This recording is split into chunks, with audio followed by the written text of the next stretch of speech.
You're going to really enjoy today's guest, Dan Senor. If you're talking all things Israel, he's the smartest guy in any room. He's the host of the wildly successful Coming Back podcast. He's the co-author of the New York Times bestseller, The Genius of Israel, The Surprising Resilience of a Divided Nation in a Turbulent World. We're going to find out about their resilience, certainly with what's going on in the world today. Dan, welcome back to the show. Great to be with you, Donnie. I'm looking forward to this conversation. So I was very supportive of the move that Israel and United States has made. I think it's a moment in time. I think that there's such an upside. There's a potential for something like a peace in the Middle East for the first time. This is a heinous regime. You can't live with them having nukes, or you got to take out their missiles. I see even with a horrific leader like the guy they just put in there, we're still in a better place. Give me your thoughts. Yeah, I think there are two ways to think about the threat from Iran and the challenges in dealing with Iran. One is just the raw military power that Iran has and that it can use, as we're seeing right now, to wreak havoc in the region, pose a threat to Israel, obviously, to U.S. bases in the Middle East, to U.S. assets, to U.S. allies, to our assets in Europe and possibly beyond. If you look at the range of what's left of Iran's missile arsenal, the range can reach just about 1/3 of the world's population. So if you just kind of look at a map and you say, like, basically Iranian missiles can reach all the way from Paris to Calcutta. Now, I'm not suggesting that Iran has global ambitions. Maybe they do. Maybe some in the regime do, but that's not my fear, my immediate fear. My immediate fear is that Iran has hegemonic ambitions and has made clear that they have those ambitions going back to 1979 in the region to be the most powerful geopolitical power in the region. And again, that poses threats as we're seeing right now. So what does that actually mean? That means that there's their missile arsenal, there's their drone capability, there's their proxy system in the region that they've invested billions and billions of dollars in building up. We, the collective we, the West, just to include Israel, have been grinding down their proxy system. So the proxy system is, I don't want to say it's non-existent, but it's close to non-existent. They still have, or up until the last 8 or 9 days, they still had a considerable missile capability and missile production capability, and certainly a drone capabilities. Countries like the UAE are tragically experiencing. And then the regime's threat to the domestic population, which is tens of thousands of Iranians slaughtered in the last couple of months. So the immediate objective, and the one that to me is just at a minimum we have to be able to focus on, is even if the regime doesn't change, even if the regime doesn't fall, that its capabilities to wreak havoc are seriously degraded, if not taken out. So even if the regime is still in place at the end of this war, it will be a regime that's isolated in the world, that is impoverished, and that is most likely under enormous pressure from its domestic population. Now, there is a world in which the regime falls and you have total state collapse, and that's a whole other level of... What would cause the regime to collapse at this time? I mean, there seems to be resiliency there. The IRGC is so dug in. What would cause that to happen? I think there's really only one thing that could trigger that, catalyze that, which is domestic unrest, combination of domestic unrest and some defections within the regime. So if you look at the history of revolutions, the history of regimes falling generally, there are obviously some exceptions, but generally when regimes fall, it's because the state security apparatus that is mandated with maintaining calm and stability and are usually the principal instruments of state repression on the domestic population. So that's what basically the Basij security force does, their domestic security force inside Iran does. When historically in other countries, when some actors in the government or security apparatus say we're just not willing to kill our own citizens anymore. And if you have some crack, doesn't have to be all of them, doesn't even have to be a majority of them, but the moment some start to put down their arms and say, I'm not turning these guns on my fellow citizens anymore, you then can potentially, so it's a combination of real domestic unrest and then some cracks in terms of the willingness of the state security forces to suppress that domestic unrest. So now, I mean, we let me just say, this regime in particular has done a very good job at protecting against those cracks from happening. They have invested heavily in making sure that the besieged security force and the IRGC, the Iranian Revolutionary Guard Corps, which is more externally focused, but obviously has a lot of internal influence as well, that those two modules of their security apparatus are extremely loyal to the regime and to the revolution. And the regime has made a point of that, which is why I think despite extraordinary pressure earlier this year, the regime hung on. And in previous protests over the last decade or so, the regime has certainly persevered in terms of being able to suppress domestic unrest. But, Donnie, these things, if you look at the history also of these uprisings, they're very hard to predict when it'll actually when the flywheel kind of comes together and the regime falls. The U.S. intelligence community did not see the fall of the Soviet Union coming. Right. I'm not blaming them, by the way. I'm just saying it's very hard to know what is the moment when the domestic opposition is so intense that some within the security apparatus just say enough. I can't take it anymore. It's at this moment that I'm cracking versus that moment versus an earlier moment versus I'm willing to hang on for longer. And by the way, our intelligence inside Iran is very light. The human intelligence. The Israelis have enormous capabilities, but the Americans, the U.S. do not. So it's very hard to know where and when that happens, which is why my view is, there are kind of three versions where this can all land. One is total regime collapse, and along the lines that you and I are discussing right now. Another version is the regime basically stays in place, but there are actors that are not that kind of persevere, that are not looking to implement the extreme versions of what the regime has been doing over the last 40 plus years. So let's just say a situation where we have more of a working relationship, kind of containment. So that's another option. The third option is the regime is actually just as violent and just as revolutionary and just as messianic as what we have seen over the last number of decades.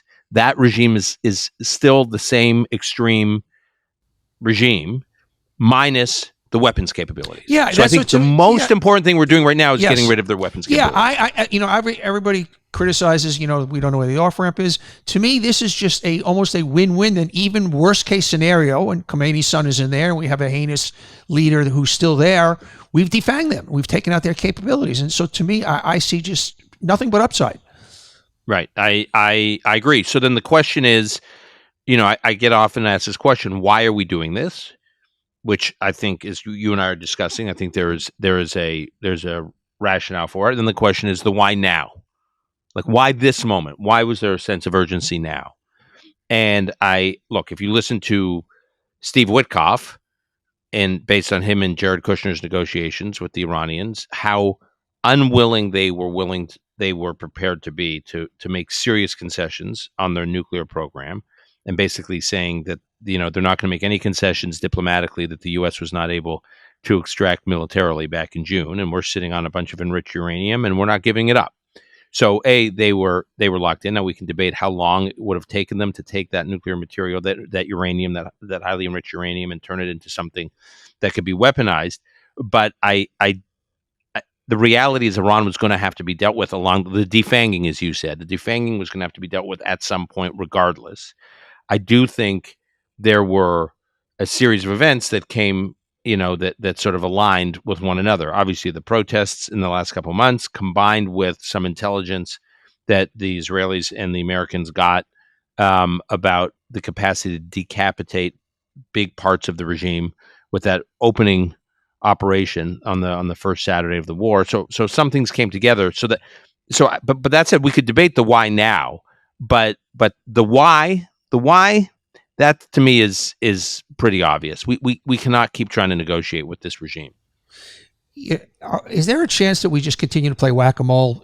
Basically their defense system is completely gone. We have such intelligence. We seem to know where they are at all times. Why would Trump not continue to take out the bad guys until they put in somebody that we can reasonably deal with? I mean, I think it is conceivable. We have to some degree air superiority or air dominance, whatever you want to call it, where we're basically above Iran and can really we and the Israelis can take military action at times of our choosing, as we're doing right now, as we've been doing over the last 9 days. And we basically were able to ramp it right up after that operation in June, meaning we have a lot of dominance. I think superior, I don't want to say total dominance, but a lot of dominance in the air. So why would the president wind down? I mean, it could be any number of considerations where what is the benefit that the U.S. will continue to get over time if there are other pressures, pressures in the Strait of Hormuz, pressures, in the energy markets, pressure from allies in the region who are saying, we need to calm things down. I mean, there are a number of factors. The extension of military assets in the region for a very long time. Given that this is not tragically, this is not the only trouble spot in the world for the U.S. So I can come up with a variety of reasons why we wouldn't want to do this indefinitely. Of course. But like I said, I think the U.S. and Israel have accomplished more at this stage than I would have imagined. I'm not saying shut the thing down now at all. But what I am saying is if this ends with just massive degradation of Iran's offensive and defensive military capabilities, it's a shadow. The regime is a shadow of the threat it was, since these two, basically this and the June war began. And I'm not saying we won't be back, but I am saying it's an extraordinary accomplishment.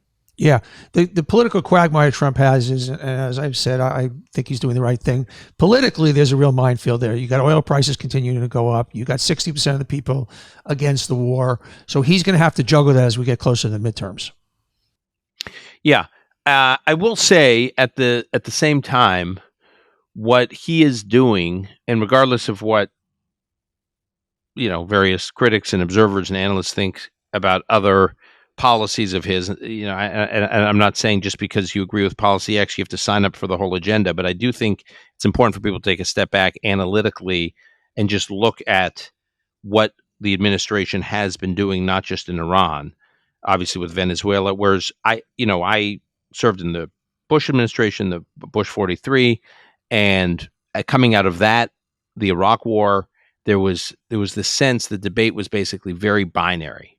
So the whole debate about the use of military force was, it's either a never-ending war, quagmire, boots on the ground, and there's no way out, or just total isolation and never intervene anywhere. Those were the choices. And the reality is, I think what this administration has been demonstrating is that there is this middle ground where the U.S. can engage militarily, can exercise U.S. military force to advance certain goals, achieve certain, pursue certain interests, like the ones we're talking about, like weakening the threat of Iran, but do it in a way that doesn't bog us down indefinitely in a quagmire. And that's certainly what we did in Venezuela. It appears to be what we're doing in Iran, and we may do it elsewhere. I don't know, but I'm just saying there's a model emerging here that I think, again, regardless of what people's apprehensions or criticisms are with regard to Trump, it's important to analyze it as a model, as an instrument and a model of U.S. force to achieve certain goals that may be directionally where the U.S. should go in future administrations. Yeah. What I'm struck by, and I talked about this last week, is that people have such an inability to take things issue by issue. I've been so critical of Trump on the overwhelming majority of things he does, yet I'm behind him here. Yet so many people can only go in for their team, and they can't see things clearly. Right. They can't analyze and say, you know what, I don't like the guy, but I'm behind him on this. And that works from both sides, obviously. Yeah, well, I'll say I'm my politics are right of center, as you know, and yet after October 7th, I very publicly applauded President Biden because I thought the leadership he showed in the weeks after October 7th was extraordinary. And him flying over to Israel, sitting in the war cabinet with the Israelis, making it clear that he was so locked in and so on the side of Israel and the assets he deployed to the region after October 7th. And I can be a Republican and say, you know, thank God the U.S. president, regardless of who it is, in this case it was President Biden, stood shoulder to shoulder with Israel after this what could have been an existential attack. And so, we can walk and chew gum at the same time. We can say, I think this is interesting analytically. I think this is an important model to study, even if others or myself may have issues with a particular president on other issues. And I mean, it's sort of sad that we even have to say this. That we have to. Yeah. It's sort of like common sense. You know? So last week I had Brett Stevens on the show, the brilliant New York Times columnist, and he had a similar point of view. And both of you gave talks at the Y. You gave yours last year. He gave his last month. And you both had a similar take on anti-Semitism. And basically, let me try and sum it up. Let's stop worrying about trying to get allies and people feel a certain way from us. Let's just dive into really, really owning and expanding Jewish life. Well, I partially agree with Brett.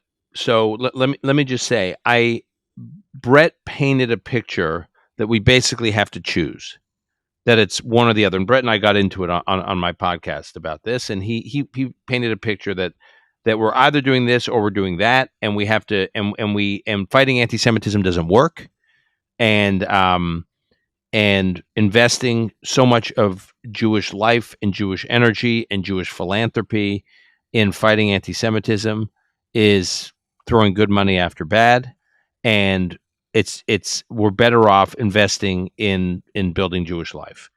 And I would say I don't want to give up on fighting anti-Semitism because I think there's a lot that the institutional Jewish world is doing to fight anti-Semitism that it's easy to take for granted.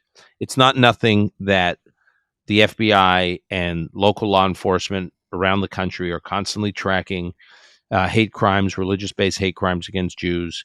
I mean, the FBI puts out that data every year, and it always blows my way. Something like, we represent less than 2% of the population, or something like 2% of the population. 50% of the hate 60, crimes. More, 60, closer to 60%. 60% of hate crimes. And so, that data is compiled by law enforcement and the FBI, and it's a lot of the work on it is done in collaboration with Jewish institutions. So I don't want to shut down those efforts. That said, I worry and have worried, and this is what I talked about in my speech at the 92nd Street Y. I worry that so much of the Jewish community's energy after October 7th, 2023, became just about fighting anti-Semitism and nothing else. And at some point, I mean, I understand it because it was so outrageous with Jews. The wake-up call for me was that I thought in the days after October 7th, the outrage of the world would be directed at those massacring Jews. And what you and I and Brett and others soon discovered, shockingly, was the outrage of the world was being directed at Jews for objecting to being massacred. And so there was like an adrenaline in the Jewish community to respond to that. Like, it was so outrageous what was happening, that we were being blamed, that we were being criticized. And I'm not even talking about a year into the war or a year and a half into the war. This was a few days later. Yeah. Exactly. So we all got into fight mode, and fight mode, I mean, here in the United States was rhetorically getting into arguments and debates and protests and counter protests against just blatant, unapologetic anti-Semitism. And that was an important response. I totally get it. By the way, I was part of that response. But what I saw over time is that was increasingly, for many Jews, not all, but for many Jews, the only channel, their only outlet for their Judaism. And my concern is that it's important when you're under siege to be in the fight, but you don't build a community and build continuity over time just by fighting people who hate you. If we want our young people, our children and our grandchildren to also be committed to Jewish life, you have to give them more than just, let me tell you why people hate us and why you need to fight back at them. Because that's not fun. I mean, it's a survival instinct, but it's not a joyful instinct. We have raised our kids with a real sense of Jewish connectivity. They're engaged Jewishly. They're Jewishly literate. They participate in Jewish rituals. They're part of a Jewish community. They enjoy it. It's a big part of who they are. It's a big part of their identity.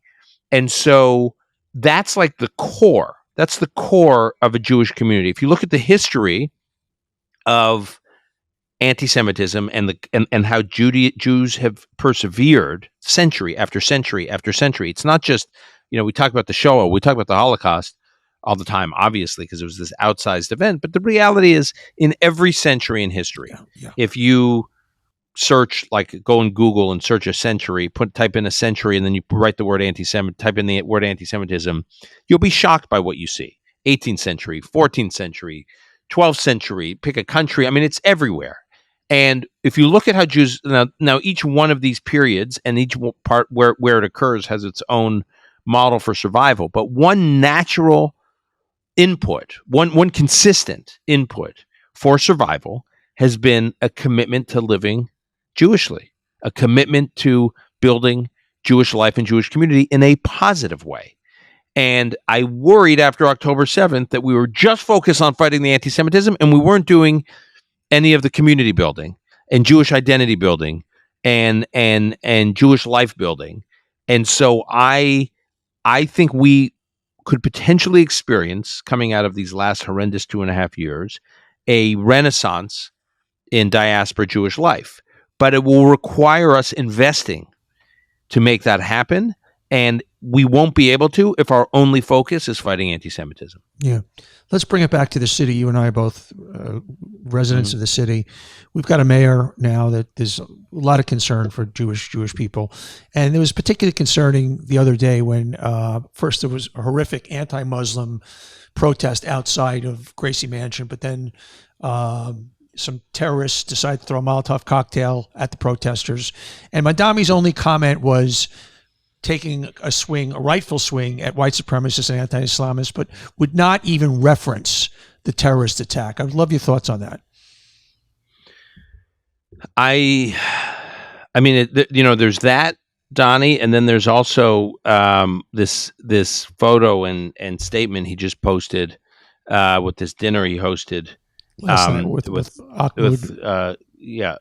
Khalil, and he said in his post, all Khalil was doing was protesting against, the mayor's words, protesting against the ongoing genocide, which, as you and I know, those words are dog whispered. I mean, that's really sending a message. We know that there's been violence against Jews in New York City, in the city the mayor leads. There's been violence against Jews, where those committing the violence against Jews use this canard of a genocide that Jews in New York are responsible for participating in, I guess, in the, so the logic goes. And when you have that kind of rhetoric out there floating in the surround sound, it gives a lot of people, extremists, license to do